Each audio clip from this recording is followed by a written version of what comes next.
I was 9 months pregnant when my mother-in-law yelled, "You're just a breeder," to him.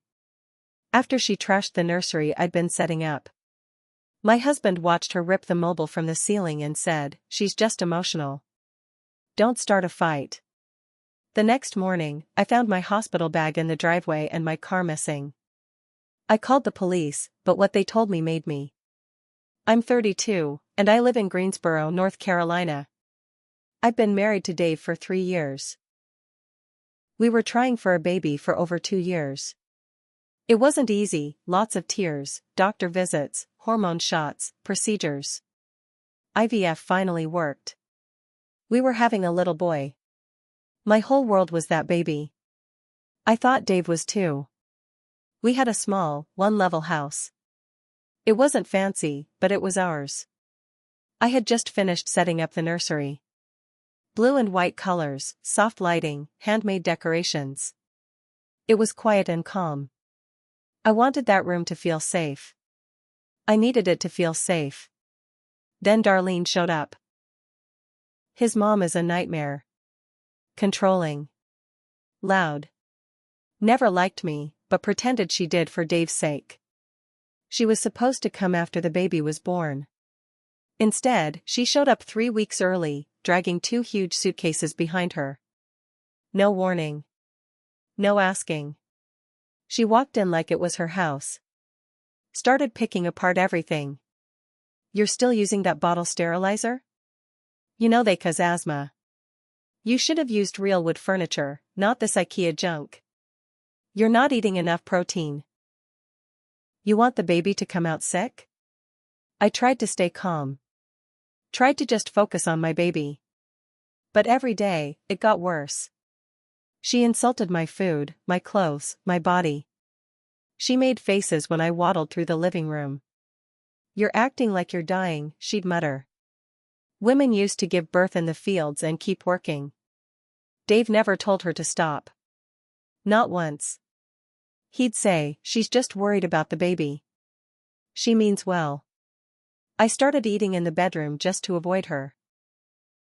One afternoon, I was hanging the little mobile I bought from Etsy. Soft clouds and stars, made of felt. I loved it. That was my moment, just me and the baby, almost here. She barged in. Didn't knock. Just walked right in and stared at the ceiling. "What is that ugly thing?" "It's a mobile." I made sure it was lightweight and safe. She walked right up to it, yanked it from the hook, and threw it on the floor. "I'm not letting my grandson grow up in a room full of this crap. This is my grandson. You're just the breeder." My heart dropped. I looked at her, then at the broken mobile. Dave ran in a few seconds later, after hearing the noise. "What happened?" he asked, looking at me. "Your mom just destroyed the mobile and called me a breeder." Darlene folded her arms. "Don't twist my words. I said she's acting like that's all she's good for." Dave stared at her, then looked at me. "Look, she's emotional, okay? Don't start a fight. You know how she gets when she's stressed." I didn't say anything. I walked out of the room and didn't look back.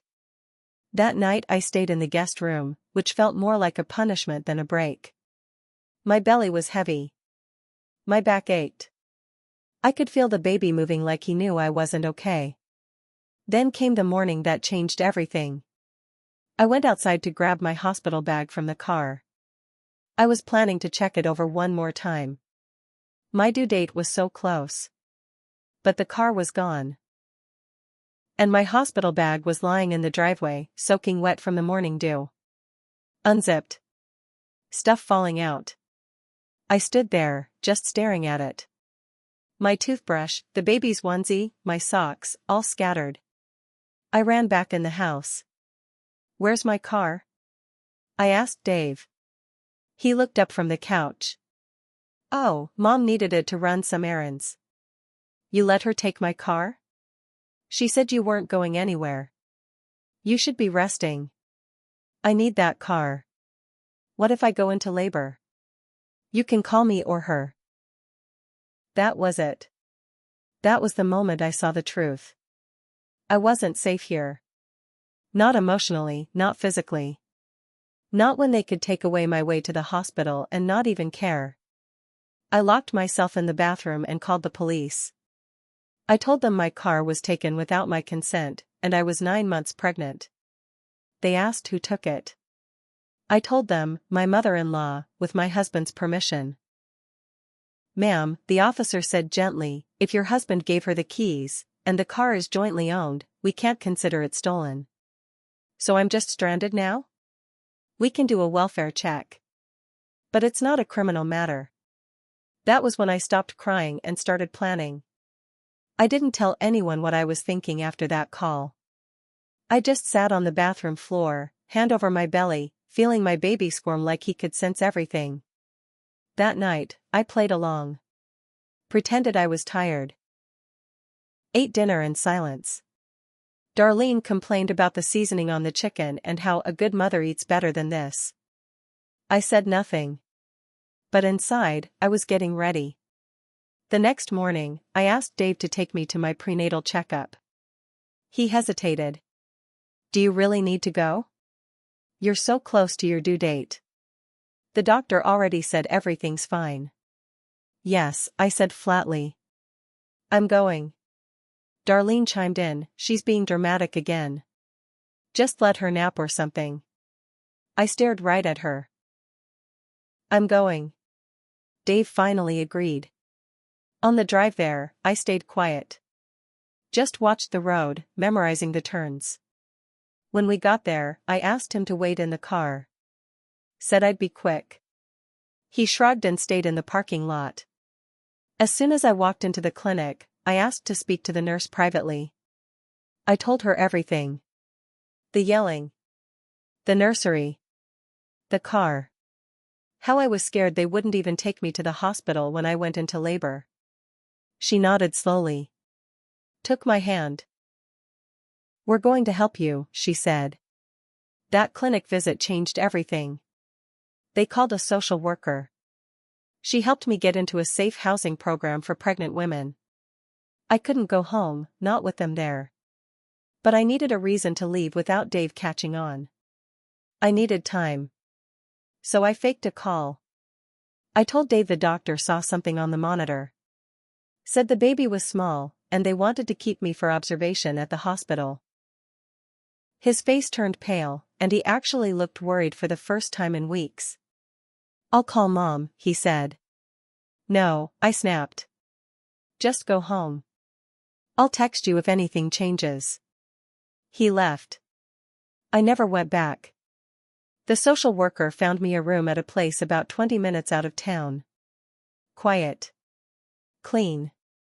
Staffed with people who actually cared. They helped me file for a restraining order, too.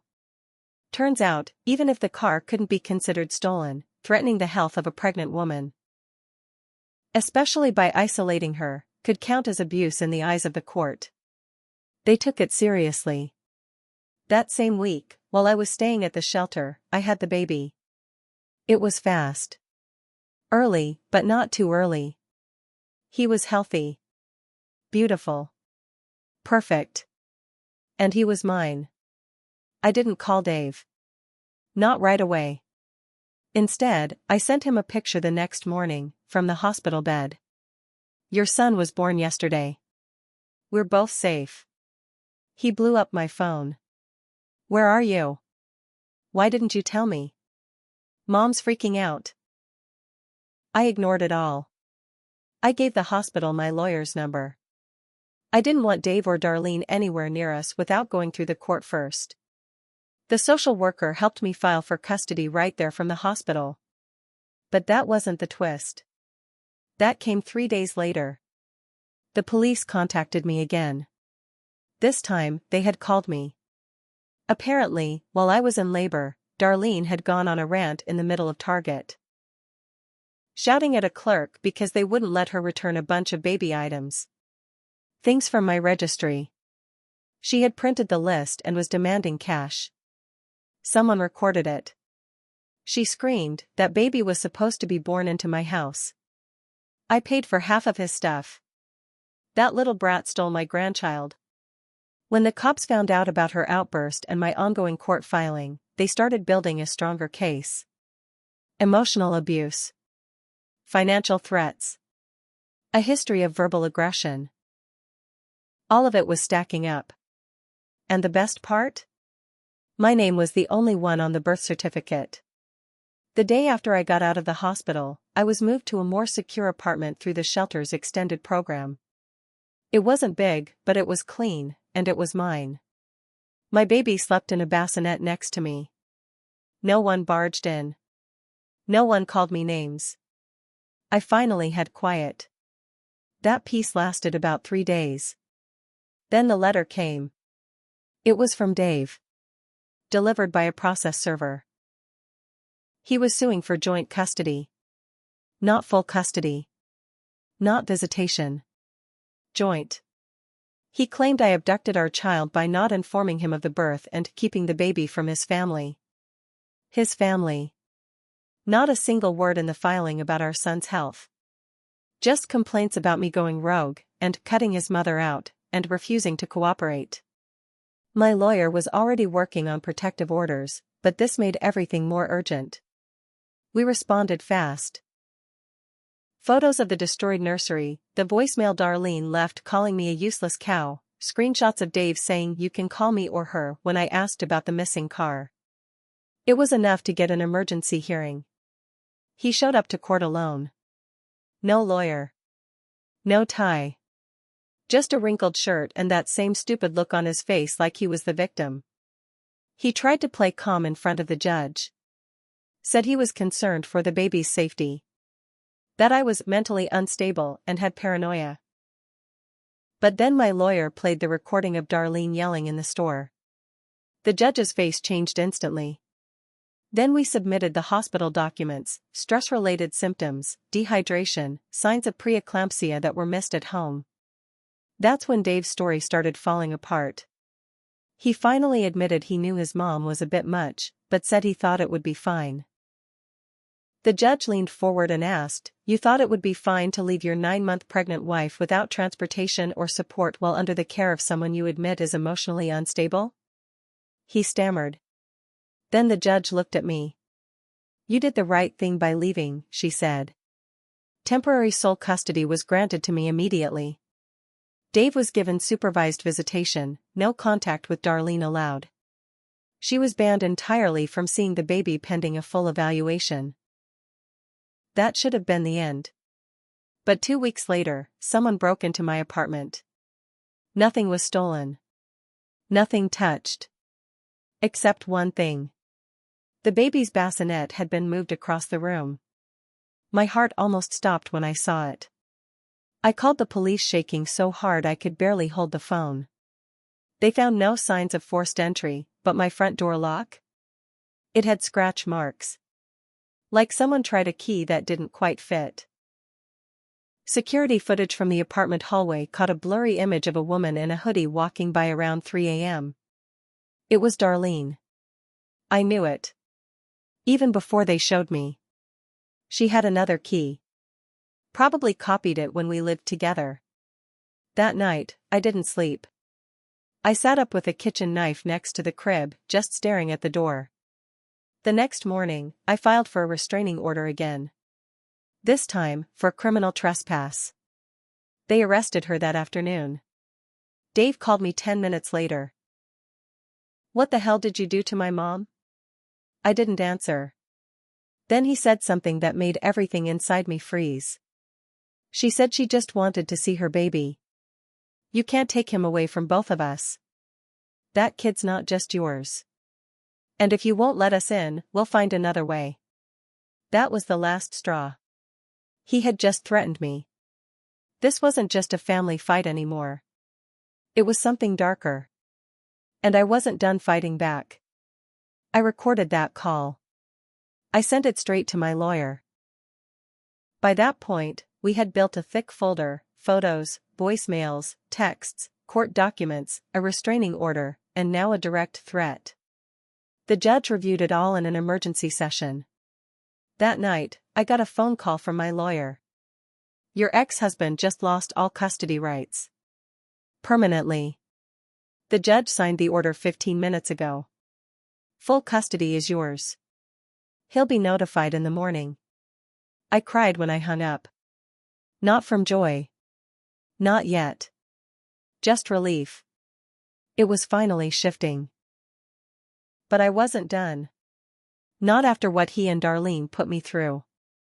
My lawyer filed a civil case. Emotional distress. Pregnancy-related neglect. Medical costs caused by their interference. A claim on all the baby items that I paid for and they tried to return for cash. Everything. We also filed for back spousal support. Turns out, Dave had been funneling part of our joint savings to Darlene without telling me, helping her pay off credit card debt and shopping bills while I was going through IVF. We caught that in the financial review. It was over $9,000. They tried to fight it, but the evidence was stacked. Dave ended up being ordered to pay me $1,100 a month for 2 years and fork over a portion of his retirement account. The judge said his actions showed a pattern of willful neglect and manipulation. He didn't even look surprised. Just defeated. Darlene? She was convicted of criminal trespass. Got 60 days probation and a mandatory psychiatric evaluation. The judge called her a danger to maternal safety. She screamed in the courtroom when the verdict came down. She stole my grandson, she yelled. That baby belongs to us. The bailiff had to drag her out. When I walked out of the courtroom, I felt nothing for her. Not hate. Not pity. Just empty. I changed my son's last name a month later. It's just mine now. I moved out of state a few months after that. Got a job through one of the programs the shelter connected me with. A new apartment. A safe daycare. A new pediatrician. My boy's first word was light. He's 2 now. And happy. So happy. And me? I've still got some scars. I won't lie. There are nights I check the locks twice. I don't date. I don't trust easily. But I'm free. And every time my son runs up to me and laughs like nothing bad ever touched us, I know I did the right thing. I was never just a breeder. I was the only one in that house who loved him from the start. And in the end, I won. Because I walked away. And I never looked back.